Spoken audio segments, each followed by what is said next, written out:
Captain leading from the front.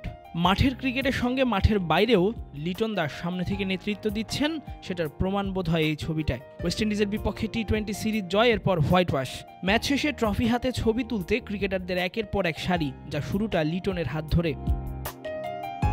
Trophy হাতে সবার আগে পোজ দিয়ে দাঁড়ানো মেহেদী হাসান মিরাজের ছবিটা তুলে দিলেন লিটন নিজেই। ছবি তোলা শেষ হতেই ম্যাচের মতো এখানেও বাকি দায়িত্ব নিজেই কাঁধে তুলে নিলেন জাকের আলী। ট্রফি হাতে পোজ দিয়ে দাঁড়িয়ে সৌম্য সরকার, এরপর নাফিস ইকবাল, টি-20 সিরিজের সেরা খেলোয়াড় শেখ মেহেদী, চিকিৎসক বায়োজিদ ইসলাম, পতাকা জড়িয়ে ছবির পোজে দাঁড়ানো হাসান মাহমুদ, সবশেষে অধিনায়ক লিটন নিজেই। সবার ছবি মোবাইলের ক্যামেরায় তুলে দিয়েছেন জাকির।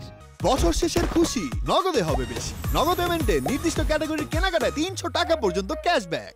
পরের ধাপে এসে তানজিম সাকিবের ছবিও তুলে দিয়েছেন ট্রফি হাতে নিয়ে। একবার ছবি তোলার পর আবার হাসান মাহমুদ আসতেই জাকিরের মনে পড়ে, নিজের ছবিটাই তো তোলা হলো না। দৌড়ে গিয়ে এবার ট্রফি হাতে নিয়ে নিজের ছবি তুললেন ক্যামেরায় পারভেজ ইমন। হাসি খুশি এমন একটা বাংলাদেশ দলই তো চাওয়া সবার।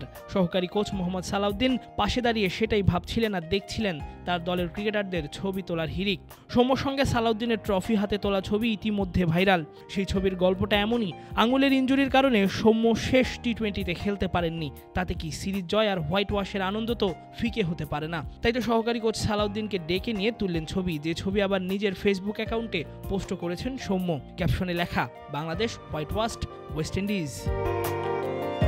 এমন একটা জয়ে সালাউদ্দিনের কৃতিত্ব কম নয়। বিশেষ করে টি-20 সিরিজ জুড়ে ব্যাটারদের পারফরমেন্স, রান করার অ্যাবিলিটি, পাওয়ার হিটিংয়ে জাকেরের দক্ষতার পেছনে সালাউদ্দিনের ভূমিকাকে ছোট করে দেখার সুযোগ নেই। ট্রফি হাতে এমন ছবি আরও বেশি তুলতে পারুক ক্রিকেটাররা। একটা ছবি তোলার জন্য একসঙ্গে সব ক্রিকেটাররা এত উচ্ছ্বাস উত্তেজনাও ফিরে আসুক প্রতিটা সিরিজে। দর্শকরাও তো এমন আনন্দেই ভাসতে চায়।